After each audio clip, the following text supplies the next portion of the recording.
Assalamualaikum warahmatullahi wabarakatuh.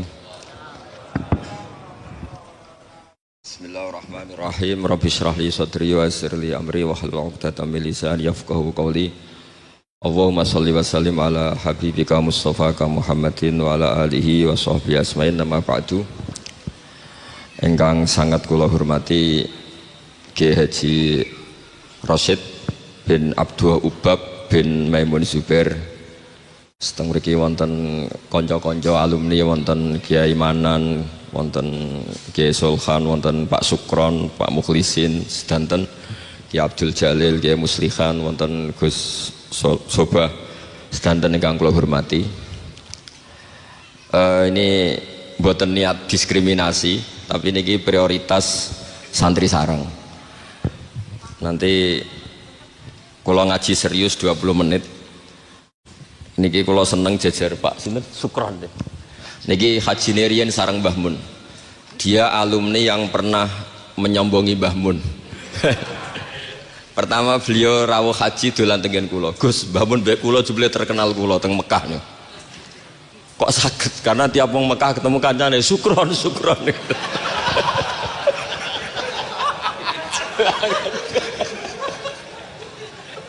Dan itu beliau matur ke Mbah Mun, Mbah kula tuh mriki terkenal Mbah. Kok iso Kron? Tiang-tiang mulai Sukron. Ini alumni yang luar biasa niki. Kakak kelas kula 2 kelas ya. Nggih. 2 kelas. Niki nggih kanca kula, nggih musuh kula.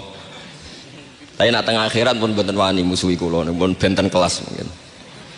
Mergi kula digiring kalian tiang-tiang sing hafal Quran, ya mbake wis sing hafal jurumiyah.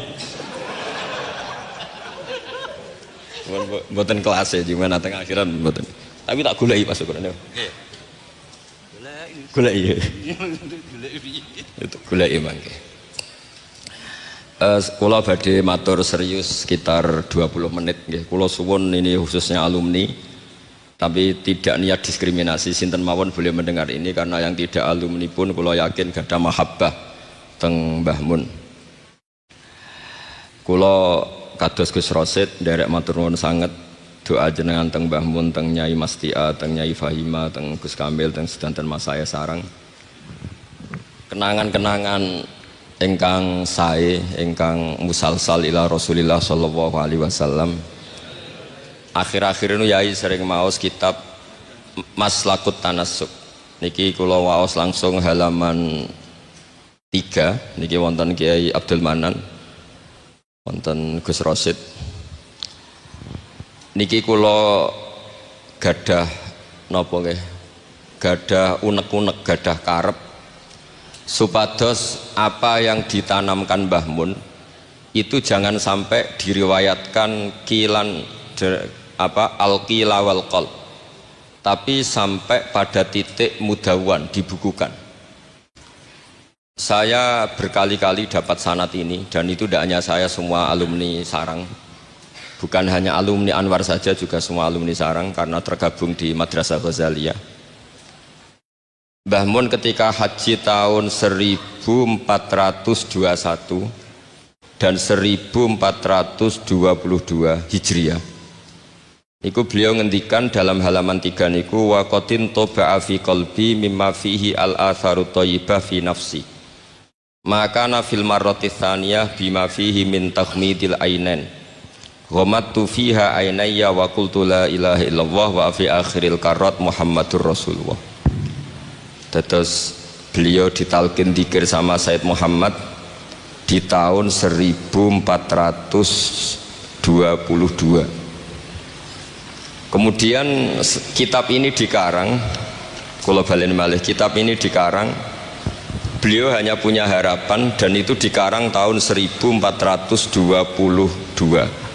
sak sampunipun haji. Beliau wafat 1440. Dados terpaut pinten tahun niku? 8 tahun nggih. Pinten 18 ya? 18 tahun. Niki kula waos nggih, betapa yang diinginkan beliau itu kesampaian. Dari tahun pinten 1422 20 sama 21 ya, sama 22, terus beliau wafat 1440, terpaut pinten 18 ya, 18 tahun. Beliau ngendikan kula maknani nggih. Meniki yang sakral 20 menit. Asal Maulal Karim teng halaman 17. Saat tadi hanya sengaja bawa 7 itu angka kesayangan Mbah Mun juga karena ngikuti Quran dan hadis selalu pakai simbol angka 7. Asal Maulal Karim. Asa menawa-menawa sapa al Maulal Karim, Allah zat sing lomo iku ayasma'a, menawa-menawa ayasma'a yen to ngumpulna sapa Allah taala, yen to ngumpulna sapa Allah taala nafsi ma'a hamalatil ilm. Di saya ngarang ini semoga Allah mengumpulkan saya, kata Mbah Mun, ma'a hamalatil ilmi, sertane wong-wong sing gawa ilmu min ulama'i hadhil ummah, saking ulama'i hadhil ummah. Wabil akhosilan kelan khusus ulama ahlil bait atau ulama ahlil baiti ayat ma'a nafsi ma'a ulama ahlil bait. Jadi keinginan beliau, saya ngikuti talqin ini, saya mengarang sanad ini, saya mengijazahkan sanad ini. Jadi memang beliau menulis itu 3 kali, mengabadikan, mengijazahkan talqinu dzikri, kemudian berharap itu manfaat. Dan keinginan beliau, saya ingin kumpul ulama hadhil ummah wabil akhos ulama ahlil bait, yaitu ulama-ulama ahli bait Rasulullah sallallahu alaihi wasallam, alladzina rupane wong akeh khassa kang nertemtokno hum alladzina sapa Allah wa taala bi khassaiso kelan pira-pira kekhususan la ya alamu kang ora mirsani azamataha ing keutamaane khassais sapa illallah taala sapa Allah taala. Dados keinginan beliau 18 tahun yang lalu itu tercapai juga tidak sekedar maknawiyah saja, tapi secara jusmaniyah. Kalau secara maknawiyah tentu Mbah Mun itu sangat dekat dengan ulama ahlil bait maupun yang tidak ahlil bait, yaitu ngurmat santri, nasrul ilmi, tarbiyah dan seterusnya. Tapi Allah nuruti beliau tidak sekedar maknawiyah sampai secara apa? Jusmaniyah. Karena makam beliau itu di Ma'lah bukan sekedar Ma'lah, tapi benar-benar Ma'lah yang dekat Sayyidah Khadijah. Agak ke bawah ada Sayyid Muhammad, Sayyid Alawi, Sayyid Abbas. Agak bawahnya lagi Syekh Nawawi Banten. Terus agak samping ke kanan, kalau dari arah Masjid Haram itu di situ ada Dorih atau makamnya Syekhina Kiai Haji Maimun Zubair. Jadi jam'unya itu jam'un rohaniyatan wa jam'un apa? Jusmaniyatan. Jadi ini ijazah ini berkali-kali dijazahkan Mbah Mun, tapi mungkin sebagian alumni tidak baca, nanti lo potongannya ini buatan moco. Dan ini kalau bantu, kalau yakin, hakul yakin dan suul yakin, nak Pak Sukron ini moco ada beniki. Dua ini kitab yang mergi kalau suka nih Pak. Seniki mun innalillah wa inna ilaihi rajiun. Nang dindi ngaku muridnya Mbah Mun ngarang apa bagus. Aku rong tuku jadi. Tapi niki penting kalau aturaken ulama, saya berkali-kali bilang kenangan dari Rasulullah Shallallahu Alaihi Wasallam itu harus ditulis, karena hanya dengan ditulis ilmu itu abadi. Nggak boleh riwayat itu hanya berdasar karena kamu hafalan mundobit itu terus tidak nulis, tidak boleh. Kita itu punya pengalaman buruk dan itu eman betul. Gini ku fiqhul Les bin Sa'ad. Al-Les afqahu min Malik, Dewi Imam Syafi'i. Al-Les afqahu min Malik. Illa anna ashabahu dayya'uhu, kata Imam Syafi'i. Lais itu orang paling alim, alimu Misra, faqihu Misra. Itu kalau debat sama Imam Malik itu berjilid-jilid. Tapi ashabu Malik itu lebih peduli terhadap pikiran-pikirannya Imam Malik, sementara ashabul Les itu enggak, sehingga enggak ada madhabnya hilang. Jadi nasib ulama yang madhabnya hilang itu Les bin Sa'ad, kemudian Sufyan bin Uyainah, ini semua gurunya Imam Malik. Sufyan As-Tsauri juga gurunya Imam Malik, gurunya Imam Syafi'i. Nanti nasibnya Mbah Mun kalau tidak ada yang mentadwin, membukukan, akan seperti itu. Karena orang akan menafsirkan tidak dengan panduan guru-gurunya ila Rasulillah Shallallahu Alaihi Wasallam. Saya masih ingat ketika ini betapa luar biasanya Mbah Mun tentang tafsir. Seperti yang dikatakan Gus Rosid tadi, Mbah Mun itu putra Mbah Zubair, tapi ngaji sama orang ahli tafsir, ahli Quran, Said Alawi. Sehingga Habib Salim Asy-Syatiri itu punya karangan ya tentang tafsir, namanya An-Nafahat Al-Haramiyah atau Al-Fawaid Asy-Syatiriyah. Kalau gadah kitab sekitar 2 jilid. Mbah Mun itu dulu ngajar kita Faidul Khobir fi ulumil Quran, fi ulumit tafsir. Rian ngajar seminggu 2 kali di MGS. Ini Pak Sukron ya termasuk alumni MGS, berarti pernah sekolah berapa kali Pak diulang Mbah Mun? Seminggu 2 kali. Jeleng seminggu 2 kali. Khatam. Tak kok khatam gak boleh. Jujur itu baik. Jadi jujur itu baik. Nah, barokahnya mudawan, saya beri contoh satu, betapa resikonya andekan ilmu itu tidak mudawan. Ya kayak Khawarid itu orang yang ibadahnya khusyuk, tapi itu kecelakaan bagi sejarah umat. Sampai Nabi ngendikan syarru hadil ummah al-Khawarid syarrul khalqi wal khaliqah. Orang Khawarid itu buruk-buruknya makhluk, ini Kak sabda Rasulullah Shallallahu Alaihi Wasallam. Karena orang Khawarid itu menganalisis nubuah itu dengan pikirannya sendiri, bukan dengan pikiran sing mudawan musalsal ila Rasulillah Shallallahu Alaihi Wasallam. Saya beri contoh yang paling gampang. Ketika Nabi Fathu Mekah itu kan corong Jawa kudune kaul itu semangat tawaf. Tapi Nabi unik, semua sahabat itu tawafu mus'atan, semua tawaf secara jalan kaki. Padahal kayak apa kita diusir dari Mekah, kayak apa kita meninggalkan Mekah secara tidak terhormat. Mestinya Fathu Mekah yang diperjuangkan mati-matian itu menjadikan hal yang luar biasa. Dan kita punya kaidah al-ajur bi qadrit ta'ab, bahwa pahala itu sesuai tingkat kesulitan. Tapi Nabi itu unik, semua sahabat itu tawaf jalan, tapi Nabi itu tawaf rakiban. Nabi dengan santainya naik unta, kemudian beliau tawaf. Itu andai kan tidak ditadwin, tidak dibukukan oleh ulama-ulama, termasuk Imam Nawawi yang ngarang Majmu', maka orang Khawarid atau yang sejenisnya, nggak usah diterjemah garis keras atau garis apa nanti sensitif, pokoknya Khawarid dan sejenisnya. Dan itu di Mekah, jadi kamu jangan ngait-ngaitkan dengan Indonesia. Itu mesti menafsirkan kok enak Nabi lengas-lengas numpak unta sing liyane mlaku.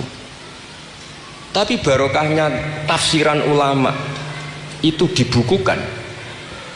Nabi yang saat itu tawaf rakiban, ya Nabi yang saat itu tawaf secara berkendara itu afdolu mungkin bi alfi fadilatin sampai ila mala nihayatallah daripada yang tawaf masyian. Karena yang tawaf berjalan itu hanya melakukan satu kaidah bahwa al ajru bi qadrit ta'ab. Tapi itu punya resiko fikih jangka panjang. Andai kan Nabi ikut tawaf jalan, maka akan dianggap syarat sahnya tawaf harus berjalan. Dan itu kita kesulitan ketika kita setengah lumpuh, setengah sakit. Lalu kalau kita pakai kursi roda, pakai skuter, dalilnya apa? Barokahnya Nabi tawaf rakiban, maka ada solusi, ada referensi kalau kita tawaf tidak masyian, yaitu dengan cara naik kursi roda dan yang lain-lainnya. Maka ketika Imam Nawawi, maka yang dilakukan Nabi itu fardun alaihi, Nabi melakukan itu harus, karena Nabi harus menjelaskan ke umat bahwa tidak termasuk syarat sahnya tawaf adalah secara berjalan, tapi naik juga boleh. Itu andaikan tidak ditadwin oleh ulama, maka pikiran ini tidak sampai kita. Dan kita rodok-rodok Khawarid, kok enak Nabi, padahal Nabi pas itu ya sehat. Nah sama, ketika Mbah Mun ngersakno Gus Yasin jadi wakil gubernur, juga abahnya Gus Rosid ini Gus Subab kerso jadi DPR RI, Gus Kamil ya ketua DPR Rembang. Itu maka menjadi fikih bahwa ulama itu tidak harus berhadapan-hadapan dengan negara. Buktinya orang sekali Mbah Mun, putrane diminta disuruh mengkhidmati negara. Sehingga harus menjadi tradisi besar bahwa ulama dan umarok tidak harus berbenturan. Bukan masalah menangkal. Coba kalau itu tidak ada rawinya, paling golek gaji, paling golek duit. Lah itu kan ruwet. Itu tafsiran Khawarij.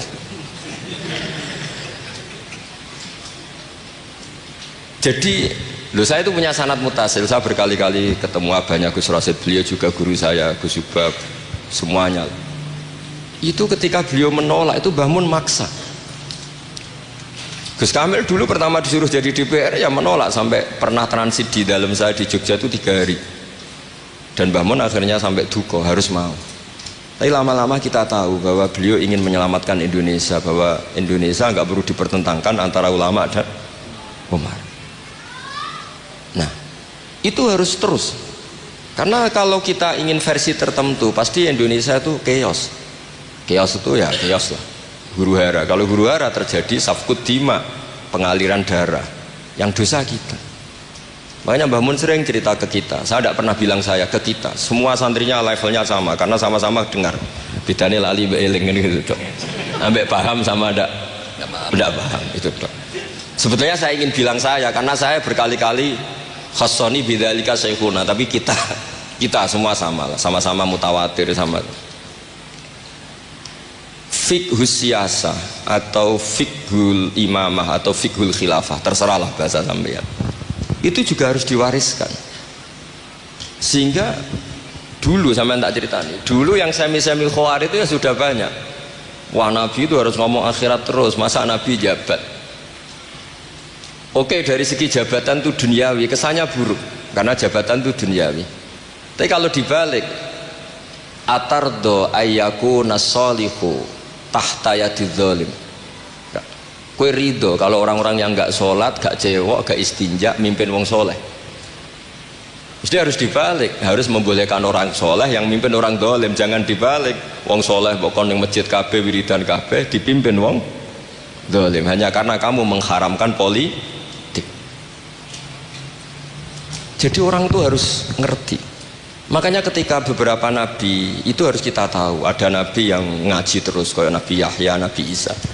Ada yang nabi yang seumur-umur itu jabat kayak Nabi Dawud, Nabi Sulaiman. Kamu boleh meniru Nabi Dawud, Sulaiman jabat, tapi nggak boleh meniru istrinya 1000. Itu 4 saja masalah kita. Sitok wis kudu pegatan ya gitu. Rai-rai gak meyakinkan ini satu aja sudah. Tapi itu tidak saya loh. Jadi sampai Allah menurunkan ayat am yahsudunan nasa ala ma atahumullahu min fadli faqad ataina ala Ibrahim alkitaba wal hikmata wa atainahum mulkan azima. Jadi ada orang-orang soleh yang oleh Allah disebut bahwa mereka itu jabat. Gini ku alu Ibrahim. Ada banyaklah orang-orang soleh yang jabat. Mereka adalah orang-orang yang tak kasih kitab, tak kasih hikmah, tapi ya wa atainahum mulkan azima. Nah, ketika Mbah Hasyim di putra Gus Wahid jabat, dulu Mbah Wahab Hasbuwah di anak Gus Wahib juga jabat. Mbah Mun punya putra Gus Bab, abahnya Gus Rosyid dulu ya DPR RI, Gus Yasin wakil gubernur. Ini kita sebagai muridnya Mbah Mun bukan melihat urusan jabatan, urusan bahwa kita ikut berbakti sama negara. Makanya ketika Mbah Mun kapundhut hari Selasa tanggal 5 Dzulhijjah, itu saya masih ingat betul. Ketika itu saya di dalam, ada Gus Subab, ada Gus Naji, ada Gus Kamil, ada semua lah. Itu mereka itu kelihatan apa ya, masih nggak sadar kalau abahnya wafat. Kelihatan seneng. Senengnya itu karena mereka menyaksikan betapa yang diinginkan Mbah Mun itu kesampaian. Beliau-beliau ini cerita, Mbah Mun itu cerita gini, Cung, aku nak mati Jumat berarti aku wali, nak mati Selasa aku ya wong alim. Jadi berarti beliau itu milih jadi orang alim. Jadi dia rileks. Terus ada beberapa apa ya, uang lah atau apalah. Kata beliau sama Gus Subab, bilang ke Gus Subab, bab ya aku nak teko balekno, nak ra teko bagi ning anak-anak. Jadi semua dipersiapkan. Begitu mudah beliau melihat kematian, melihat kapundhut, melihat seringan itu. Karena kerinduan seorang wali atau orang soleh kepada Allah itu rindu sekali.